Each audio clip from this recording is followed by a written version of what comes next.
One day when I was in prayer, I suddenly found myself in a vision where I was in this room, and it was like cinder block walls that were about 10 feet high. It was either cement or cinder block or stone, but the room was about 30 feet by 30 feet and about 10 feet high, and the ceiling of this room was like plate glass. There was these that looked like metal rungs that divided off the roof, and there was these glass panels that were set into the metal rungs. And as I'm standing in this room, and it's very, very dark, there's no lights on, there's no furniture, there's nothing, just this walls, and they almost seemed almost wet, almost like a dungeon.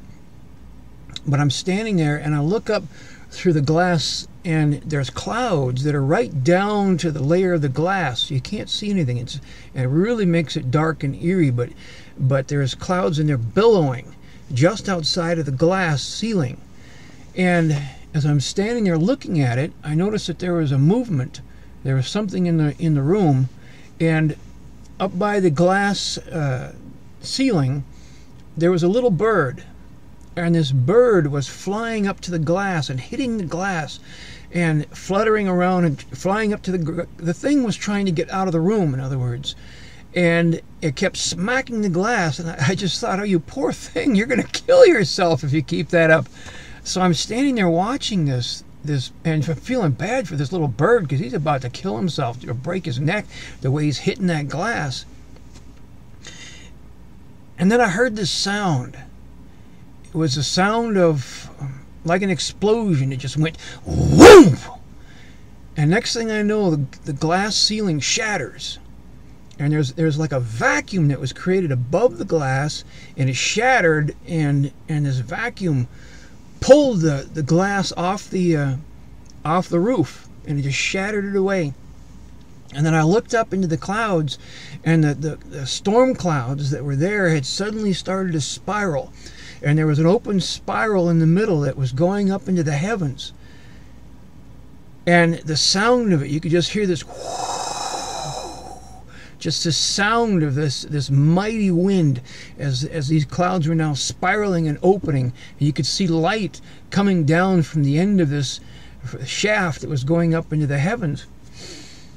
And I wasn't really sure as to what that was. It was almost like an invitation from the Holy Spirit, and it's been one of those things that God gives it to you, and then it makes you chew on it. But it was interesting because the next day in the Spirit, I was able to go back to that vision, and that little bird that was there was sitting on one of those cross rungs, one of those rungs there, and it was licking its wounds. It was, I don't know if birds lick their wounds. It was picking its feathers. It was doing something, but it was hurting, and it was trying to recuperate. And I knew that because of what God was trying to tell me, that little bird was me. And that dungeon that I was in was a theological mindset. And now God had opened up the heavens. And I said, God, that bird is me, and I'm wounded. But yet I want to fly up into that open heavens that you've placed above me. And he said to me, then follow your wings, little bird. Follow your wings. And as I meditate on that vision, so often our theology becomes to us a glass ceiling. That we have our theology and the things that we believe, but then we put in these panels of glass and we say, this is as high as we can get.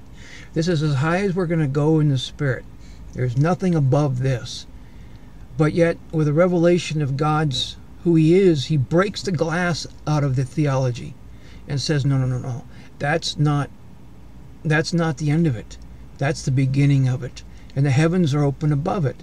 And then our theology is the rungs that give the support for the ceiling. But it's the glass that has to be taken out. And that bird can rest on those rungs. And our theology and our doctrine is a good place to rest and to rely upon sound doctrine and to put our faith in our doctrine, but it is not the ceiling. There is so much more above that. And we can go and experience so much more beyond it, but then come back down and rest on it, trust it, rely on our theology and our doctrine. But it is not the ceiling. The heavens are open above that. And when he said to me, follow your wings, little bird, follow your wings, to me that meant there's a different type of knowing. Not left brain, right brain. Intuitive, sensing. And what he was telling me was to follow your senses. Follow that intuitive sense that he has given, because it draws me up close to him through that opening in the heavens. Follow your wings, little bird. Follow your wings. Something to think about.